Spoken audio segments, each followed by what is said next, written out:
Ay, alam mo, actually, pagdating sa burger, hindi mo na kailangan mag-review kasi you are the people's choice agad. Ano naman kinalaman ng Jollibee sa kaalaman ng tao? O sige nga, alam mo ba kung paano napapapikit ng tao sa loob ng mascot sa Jollibee? Oo nga, no? Science, paano nila ginagawa yun? In fairness, hindi yan ma-explain ng science. Hello ma'am, ready to order na po? Ay, yes kuya. Isang pesto sandwich please at saka isang pesto pasta. Thank you. Ma'am, hindi naman sa ano no, pero pansin ko lang hindi kayo nagbabago ng order. I know it's okay because I am a creature of habit and I don't want to explore. Ay naku ma'am, sa buhay minsan okay din yung mag-explore. Excuse me. Bakit?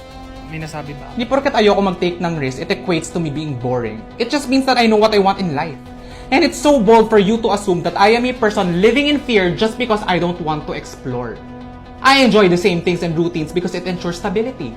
And with stability, it gives me better focus, it makes me calculate risks better, and most of all, I avoid disappointments which I do not deserve. Ay ma'am, hindi, masarap po talaga yung barbecue ribs namin. You'll miss half of your life pag hindi mo natikman. Wala akong pake if I miss half of my life.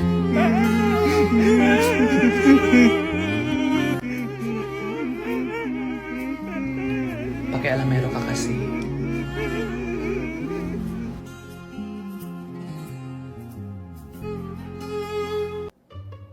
Next?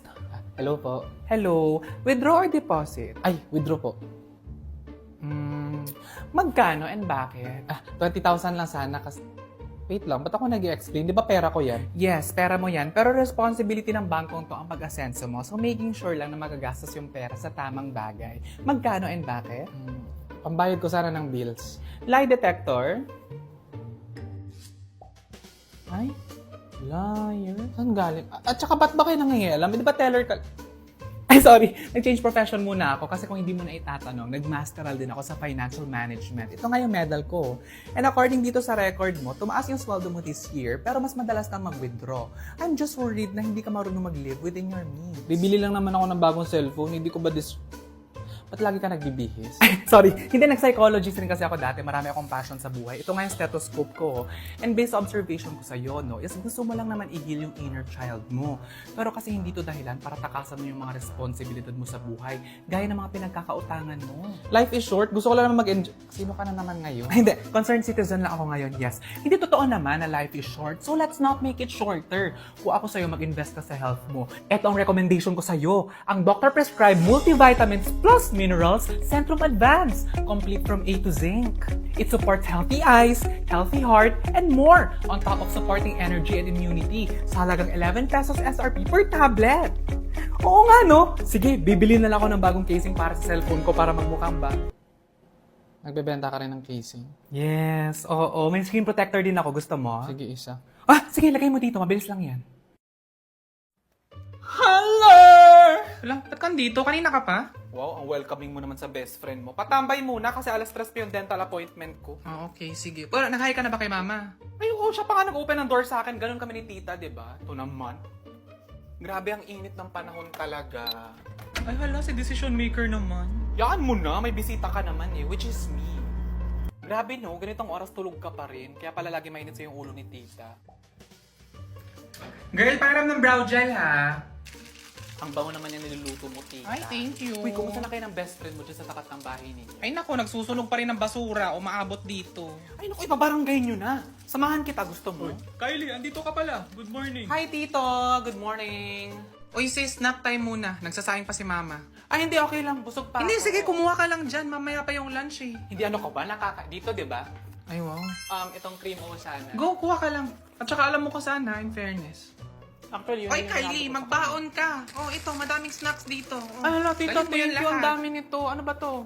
Oat Crunch, Quick Overload, Magic Creams, Cheese. Uy! Blueberry, girl! Favorite natin ito dati, di ba? Naalala mo ba? Di ba dati nung high school tayo, ito yung inuuna natin, kinakagat natin, tapos ito yung last, yung jelly.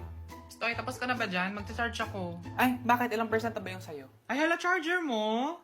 Ha? Ito naman. Okay lang manghiram? Condolence po, nagdala po kami ng bulaklak. Mga hayop kayo, namatay ako kakatrabaho, tapos bulaklak yung dala ninyo, wala man lang pasnak. Nakikiramay po ang buong management team. What if kayo na lang magbaba ng ataol ko sa lupa para you could bring me down one last time? Nakikiramay po. Ay, thank you. Ay, hindi, mawag ka mag-thank you. Dapat pa. Han, I'm home. Oh, Alis ka ba? Ay, oo. Sa 30 minutes kasi na hindi ka nag-reply sa akin, nag-overthink ako na baka may ibang babae ka. Kaya lalayas na lang ako dito sa bahay. Ikaw, ba't may dala kang coat? Di ba galing basketball ka? Ay, hindi. Nag-overthink din kasi ako na nag-overthink ka na may ibang babae ako. Tapos baka iwan mo ako. Kaya binili ko to on my way home. Kasi liligawan kita ulit. Tapos dadaling kita sa social na restaurant. Tapos yun yung susuotin ko. Ikaw, ba't ka nagtitimpla ng gatas? Ay, hindi. Nag-overthink lang din ako na dahil nililigawan mo ako ulit at saka nalampasan natin yung trial as a married couple, ready na tayo mag-baby. Ikaw, ba't may box ka? Ay, nasa Dubai na ako ngayon. Na nag-overthink kasi ako na para mabigyan ng mas magandang buhay yung pamilya natin ng ibang bansa ako. Ang dami naman yan. Mabilis pa yan darating sa amin ng mga anak mo. Ay, oo! Kasi meron ng LBC Only Air! Sa LBC Only Air kasi, in as fast as 2 weeks, matatanggap mo na kaagad ng padala galing Middle East. Ang maganda pa sa LBC Only Air, wala nang timbangan, basta kasya sa LBC box. May iba't ibang box sizes pa for Only Air promo. Swak sa kahit na anong items o pasalubong na ipapadala mo.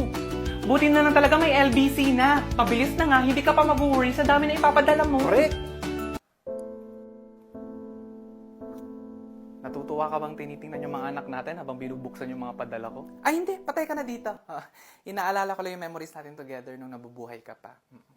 Wow, umabot ka na dyan. Puro gilagid si Philip pag tumatawa, no? Nanay mo nga pangit eh. Di ba? Tapos ang laki pa nununal dito, tapos may buhok pa. Gaganon-ganin mo. Siguro pag hinila mo talaga yung buhok niya, mag-run yung stocking niya. Oh my God, medyo foul yun. Joke lang? Uy, Ano huwag ka ba? nang umiyak. Baka ba, huwag mo na lang pansinin. Okay ka lang Dahan-dahan lang kasi sa mga joke. Ganyan kayo. Pag ako yung gino-joke nyo, pinipersonal nyo, okay lang. Pero pag ako hindi pwede. Huwag ka nang umiyak. Okay lang naman mag-joke, pero sana huwag dinadama yung patay. Oh my God. Sana, huwag mo na lang pansinin. Hindi, sorry, nakalimutan ko talaga, swear. Huwag ka nang umiyak, huwag mo na lang siya pansinin. Sorry, hindi ko natansya yung joke ko. Nakalimutan ko talaga. Ang bastos nun, sorry. Okay lang, Philip. At least, tahimik na yung nanay ko. Di katulad ng nanay mo, bungangang tinubuan ng tao. Bumangera yung mama niya, di ba? Happy birthday, Janine! Gustuhan mo yan? Mismo pumili niyan. Janine, yan na rin yung Christmas gift namin, ha? Oo, kinumbay na namin. Hope you like it. Ay, bakit, Janine? Hindi mo ba gusto? Gusto niyo sakalin ko kayong lahat? Bakit, Janine? Ilang taon nyo na ginagawa sa akin to ha? Kinukumbay nyo lagi yung regalo ko sa birthday at saka sa Christmas. Same month kasi, Oo nga, Janine. ikaw Month lang naman, kasi, same month. Janine. Ikaw naman magkaibang event yun. Birthday ko at saka birthday ni Jesus. Kailan pa naging pareho yun? Nakita nyo ba ako sa family picture nung pinanganak si Jesus sa Bethlehem? Katabi ko yung mga 3 kings. Hindi. Sorry na, Janine. Ikaw naman Isa masyado ka kang pa. mata... This year, nag-birthday ka, napakasal ka, pumasa ka sa board exam, inisa ko ba yung regalo? 3 separate gifts yun na. Sorry na, Janine. Maging grateful ka na lang. Ella. Time of death.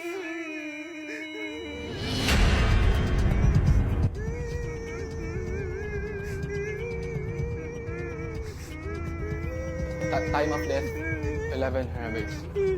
Ano daw? Anong oras, Dok? 11:40 a.m. 11 ano? Dok, pwede po bang palinaw? Hindi ko po maintindihan, Dok. Anong oras po? 11:40 a.m. Ha? Oh my God! Hindi siya marunong magbasa ng orasan. Dok, kaya ba hindi mo ginagamit yung regalo sa'yo na wristwatch dati? Ay, talaga? Oo, lagi niya dinadahilan na na-misplace niya daw. Uy, ba't hindi ka marunong? 5, 10, 15 lang naman yun. Oo nga, Dok. 5, 10, 15 lang naman yung counting. So, sa digital lang siya marunong magbasa. Eh, ba't sa akin kayo nakafocus? Namatayan kayo, di Hindi ba? malungkot naman, pero parang, talaga ba? May mga hindi pa pala marunong magbasa ng analog watch. Medyo na-shock din ako dun. Paging Dr. Hernandez, paging... Sorry, Dok. Narinig ko kasi usapan ninyo. Hindi ka pala marunong magbasa ng watch? Kailangan ko na daw mag-glasses kasi tumaas na daw yung grado ko. Hoy, in fairness, first time masabihan na tumaas yung grado. Uy! Hindi kasi diba bobo siya nung high school tayo. Sorry, lumagpas yung joke ko. Hello, Ma'am Jessica. It's good to see you again. Oh my God, girls. I just miss this place so much. Oh my God, me too. I love their steaks here. Ay, miss, wala ba kayong menu na pailaw dyan sa taas? O order sana ako. Ay, Ma'am, hindi po to fast food. Ano ka ba, Janine? Hindi counter yan. Reception area yan. There's a table over there. Oh, let's go there and then let's make hintay sa waiter.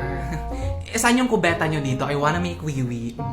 Do you mean the powder room po? Hindi naman ako magpa-powder. Lo, dyan po yung powder room. Ay, wala, in fairness, may pa-aircon sa CR, ha? At saka mas babango pa to sa kwarto ko, in fairness. Ano ba to? Ang mamahalin ng restaurant, sira yung gripo. Excuse me, that's not how you do it. It's like this, oh. Automatic kasi yan. Oo, ganyan. I know naman that. I'm just kidding. Joker kasi talaga ako since birth. Ah, talaga? Parang di naman. So you want your steak in medium? How about yung kasama niyo po? Hi, Janine. How do you like your steak? Kasi kami nag-medium kami. Yung gusto ko sana is yung luto talaga. Yung good job. Oo. Good job. Ano po yung good job? Ano yun? Do you mean well done po? Ano yung good job? Well done ba yun? Yes, ma'am. If you want your steak really cooked and medyo firm, well done po yung tawag doon, hindi po good job. Kung nasunog mo ba yung steak, ang tawag mo, congrats. Oh my God, Janine, you're so hilarious.